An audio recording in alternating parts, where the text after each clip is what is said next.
Žinokit, kai manęs paprašė padaryti apžvalgą, sakiau, no problem. Bus tikrai nesunku.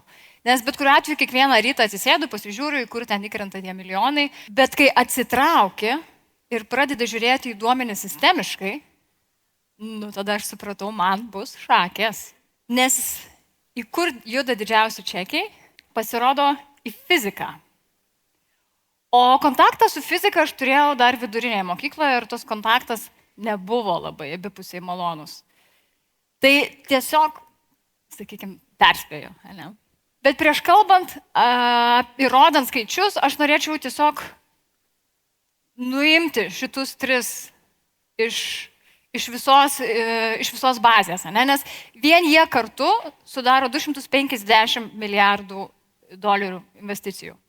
Tai čia jau nebe investavimas, čia jau gaunasi politika, kur juda tie foundation modeliai. Ne?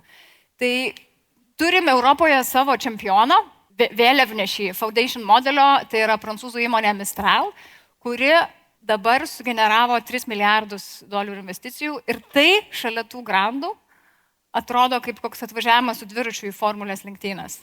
Bent jau kol kas tokia yra situacija. Ir viskas okei.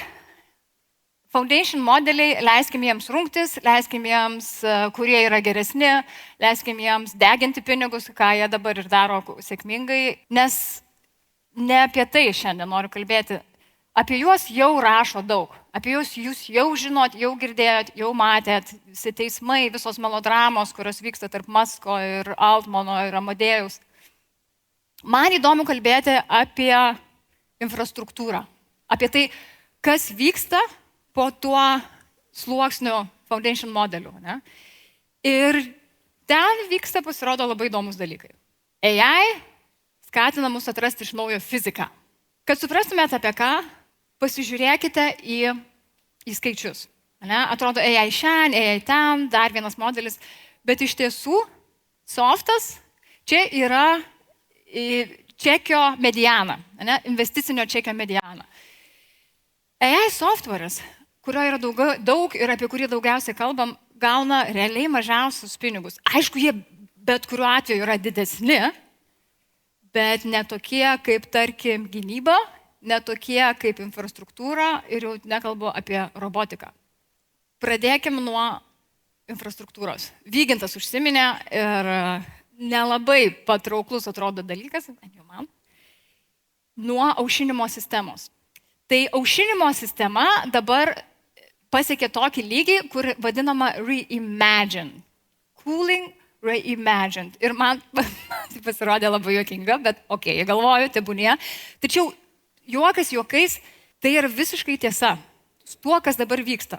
Nes problema paprasta, ne? Lustai kaista, kuo jie labiau įkaista, tuo jie lėčiau veikia.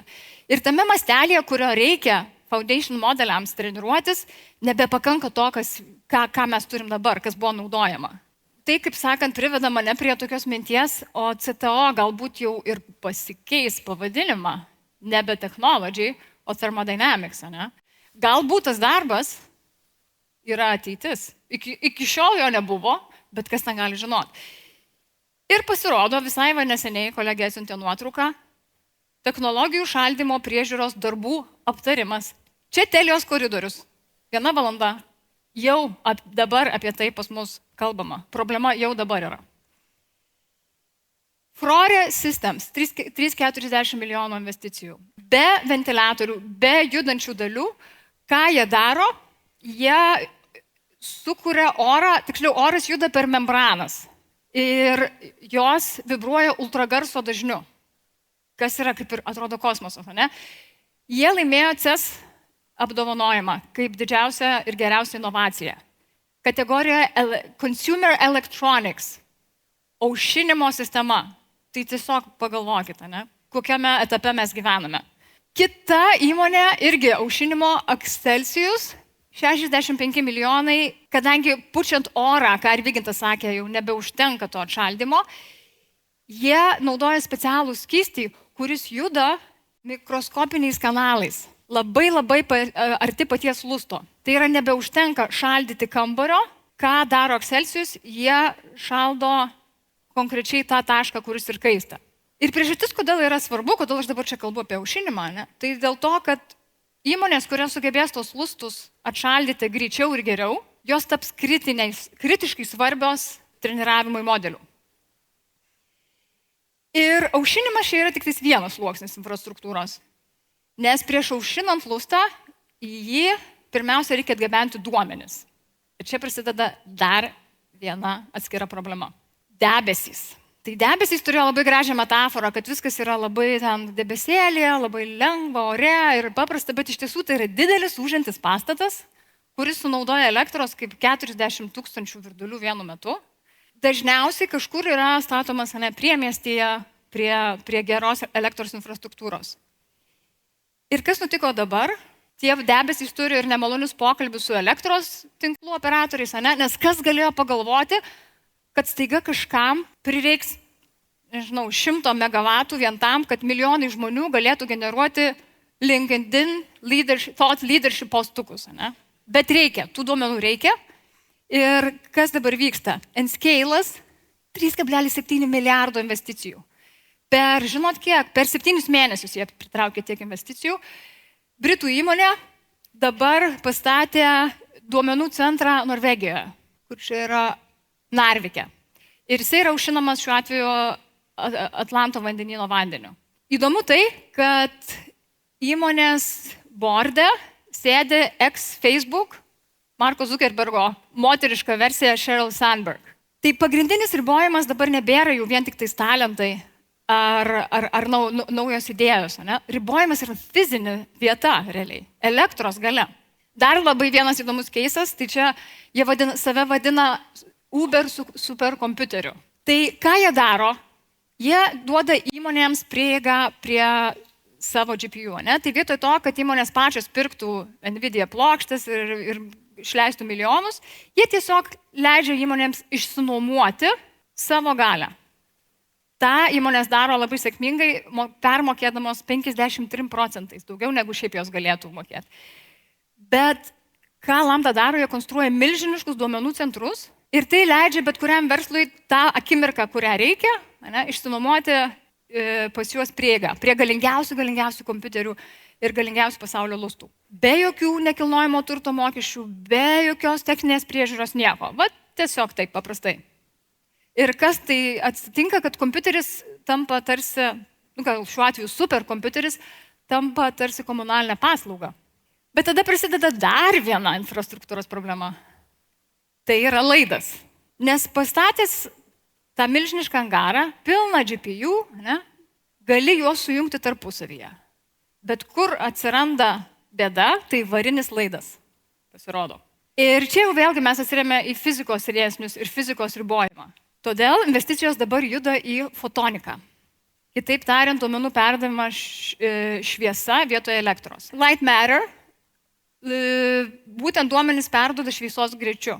Jie beveik nekaista ir įdomu yra tai, kad į juos investavo tie patys Google Ventures ir Viking Global. Tai Viking Global yra viena didžiausių investicijų bendrovių ir jie ką daro, jie jau nebe spekuliuoja. Jie daro labai didelės analizės ir šiuo atveju investuoja į tai, kas tikriausiai bus dominuojant infrastruktūrą. Ir jie ne vieni, šiuo metu 6 įmonės užsiema tuo pačiu, kuria fotoninės alternatyvas svariui. Tai ką tai reiškia? 6 kompanijos, tai jau nesutapimas, tai yra signalas. Tai kągi mes dabar turim? Turime pastatą, turime elektros problemą, duomenų judėjimo problemą, turime šilumos problemą ir tai dar prieš sugeneruojant bet kokį tokeną. Ir tada prie viso šito prisideda robotai. Daugybę metų AI santykis su pasauliu buvo per chatą, per ekraną, per naršyklę, per programėlę, bet dabar didžiausius čekius gauna tikėjimas, kad o kas jeigu kita sąsaja jau bus fizinė. Čia toks outlieris, yra išsiskiriantis labiausiai yra Waymo, gavęs visai neseniai $16 milijardų investiciją. Tai vėlgi čia skamba ne tiek investicija, kiek labiau pareiškimas. Bet Waymo 25 metais su savo autonominiais automobiliais pasiekė 2 milijonų mokamų kelionių per mėnesį jau kiekį. Ir jie yra 7 kartus geresni vairuotojai negu žmonės, iš esmės, mažiau avarijų. Tai Kai pagalvoju, visai logiška tampa. Physical intelligence 2 milijardai per 18 mėnesių. Ką jie kuria foundation modelį, bet robotikai. Tai vadinasi, rezultatas yra ne tekstas, bet fizinis judesys. Čia jų yra svetainė ir čia nieko neturi nieko gražaus robotiško, ne? Bet 25 metais Physical Intelligence atvėrė savo open kodą, pirmąjį modelį, ir tūkstančiai realiai robotikos įmonių pradėjo naudoti jų smegenis, kas taps tikriausiai pamatu visiems kitiems. Įkūrėjai yra Google DeepMind ir Stanfordo genijai. Vėlgi, investuotojas vieni yra Jeff Bezos ir OpenAI. O ką tai rodo? Tai rodo, kad niekas į robotiką jau nebežiūri, kaip kad, robotukai. Europa irgi nemiega ir nesėdė ant atsarginių stolelių. Vokiečių įmonė Neurorobotics yra pirmoji įmonė apskritai, kuri gavo sertifikatą, jų robotas Maira gali dirbti kartu su žmonėm. To niekad nėra buvę. Ir gauti sertifikatą dar Vokietijoje, aš įsivaizduoju, nėra labai lengva. Tai jie gali dirbti šalia žmonių ir jiems nebereikia jau apsauginės tvorelės. Tai draudimo bendrovės ir saugos bendrovės pasakė, jie oficialiai patvirtina, robotas yra tiek pat saugus dirbti kartu su tavim kaip žmogus. Tai yra nebe mašina, o toks kobotas. Italai, Generative Bionics, jų fokusas šiuo atveju yra į labai esminę humanoidų problemą – svorį. Ir ką jie daro, jie bando atkartoti kaulų struktūrą ir pagaminti robotus 3-5 kartais lengvesnius negu yra dabar. Nes robotai, jie turi pakelti daug, bet nuo savo svorio jie griūna. Rezultatas, aišku, mažiau energijos, ilgesnė baterija ir saugesnis robotas. Tai čia italai. Ir šitą norėjau parodyti. Tai nėra robotas per se, bet, sakykime, robotika įmonės viduje. Beprotiškai įdomi įmonė. Ką jie daro? Jie jūsų verslo procesų viduje kuria sprendimus. Tai nebėra apie chatbotą. Tai yra užklausų, tiketų sprendimai. Ir šiuo atveju, kas yra įdomu, jie labai greitai pasiekė $100 milijonų ARR, tai yra Annual Recurring Revenue. Tokį greitį per 4 beveik metus pasiekė tik Slackas kažkada.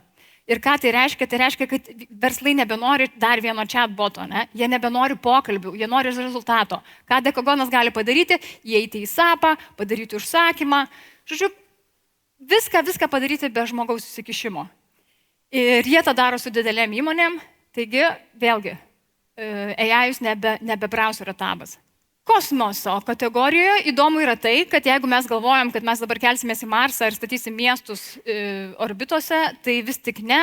Kosmosas šiuo atveju ne apie keliavimą, o apie stebėjimą Žemės. Pasirodo, iš kosmoso stebėti pasėlius arba dronus, arba logistikos judėjimą yra daug paprasčiau. Xona Space yra privatus GPS tinklas. Ir jo pranašumas tas, kad jeigu dabar mes galim gauti 2, tarkim, metrų paklaidą civiliniam GPS-ui, tai Xonos gali padaryti tą su centimetrų tikslumu. Į juos investavo Lockheed Martin, tai yra didžiausia JAV gynybos korporacija, kuri gamina ir naikintuvus, ir raketas, ir palydovus. Ir jie žino, kad tokios reikia paslaugos, centimetrų tikslumu. Ką jie turi? Xonos palydovai skrieja 20 kartų arčiau Žemės, tai yra maždaug 1000 km nuo Žemės. Ir gali daug geriau stebėti. Tai mano mėgstamiausia šiuo atveju įmonė kosmose yra Varda, kuri gamina vaistus kosmose. Jie išsiunčia robotizuotą kapsulę į orbitą, nes ten pasirodo geriau viskas vyksta. Be mikrogravitacijos, kuri yra Žemėje, vaistai, jų kristalai susiformuoja daug geriau. Ir tada parsiunčia kapsulę atgal į Žemę. O Žemėje dirba buvusiame, kas yra fainas faktas, buvusiame Barbės fabrike Kalifornijoje. Tai žodžiu, vaistai kosmose, antžeminės funkcijos buvusiame lėlių fabrike. Vokiečių Constellar, ką jie daro, jie stebi žodžiu, Žemę iš kosmoso. Ne? Tai yra termodinaminis sensorius pramoniniai veiklai. Visiškai crazy dalykas. Jie mato, pavyzdžiui, pasėliuose, ne? Kai augalas trūksta augalui vandens, jisai pakyla jo temperatūra. Jie pastebi. Nežinau, tankas, kuris yra apdėtas, paslėptas, ne? Jeigu jisai juda, jie pastebi karštį. Gamykla, ar apsimeta sustojus, ar veikianti, nesvarbu, langai atidaryti, uždaryti, jie viską mato. Ir literaliai, taip sakant, karščiausias kosmoso dalykas, tai yra Saulės energija maitinami duomenų centrai. Maskas jau lenda į šitą kategoriją, bet šiuo atveju 300 milijonų pritraukia kosminių duomenų centrų statybą. Tai išsprendžia labai daug problemų, ne? Nėra jokio atmosferinio aušinimo, nuolatinė Saulės šviesa ir, žodžiu, esmės kosmosas tampa naujų nekilnojamo turto taikiniu, sakykime. Ir galiausiai gynyba. Gynyba šiuo atveju praranda apskritai sienas kaip tokias. Ji išsilieja į kosmosą, į energetiką, į logistiką, kaip matėm. Shield AI $2 milijardai. Ir čia yra labai įdomu, nes jų autonominė karinė programinė įranga, jie kuria autonominę karinę programinę įrangą. Jie veikia geriau nei JAV pilotai, kariniai pilotai. Kur čia yra niuansas, kad jie atlieka tokius manevrus, kokių negali atlikti joks gyvas žmogus. Tiesiog dėl fiziologinių dėsnių. Ir 5 kartus iš eilės jie nepadarė nei vienos klaidos. Žodžiu, jie pilotuoja geriau negu JAV geriausi kariniai pilotai. Ir oro pajėgos sakė, ok, fine, mums tinka. Shieldo AI dronai gali naviguoti uždarose erdvėse be GPS, be jokio ryšio, be nieko. Bet ką rodo, kad JAV oro pajėgos jaučiasi su tuo komfortiškai ir tai reiškia, kad AI pasitikėjimo slenkstis yra jų peržengtas. Ir kai mes čia kalbam apie haliucinacijas, apie tai, kad oi čia blogai daro, pasižiūrėkim, kaip šitie žmonės pilnai atiduoda pajėgas AI. Saronic stato laivų gamyklas, vėlgi autonominiai laivai Teksaso valstijoje. Tai jų planas padaryti labai daug, masiškai daug, tūkstančiais autonominių laivų.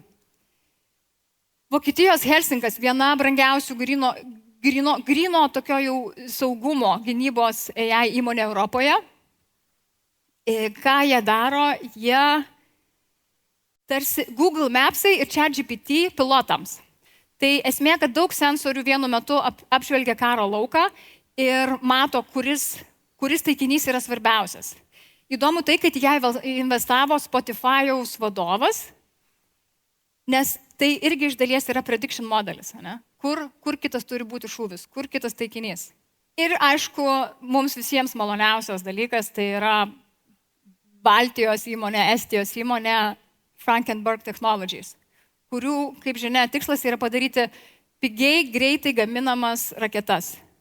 Tai šiuo metu jų mokykla yra Ukrainos frontas ir tai yra jo dėja vieta, kur galima mokytis realiu laiku.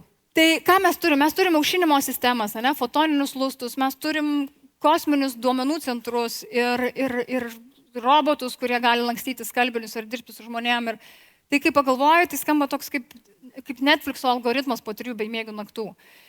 Bet nei vienas iš šitų dalykų nėra tai, su kuo mes susidurime kasdieną. Ne? Tai nėra appsas, tai nėra kažkas, kas bus Product Hunt apžvalgoje ir panašiai. Ir ką rodo, į kur eina didžiausi pinigai, kad nebe į tai, kas gauna daugiausia medija dėmesio. Ir visą tai, ką aš rodžiau, ne, tai bus jūsų stakas ateinantiems 10 ir 20 metų. Ir jis priklausys nuo energijos, nuo šilumos, nebe tik nuo kodors ar operacinės sistemos. Tai yra infrastruktūra, kuri formuos, kaip mes dirbsime toliau ir aplinka, kurioje galų gale mums patiems visiems reiks dirbti. Tai tiek. Ačiū. Sorry, bet užtrukau.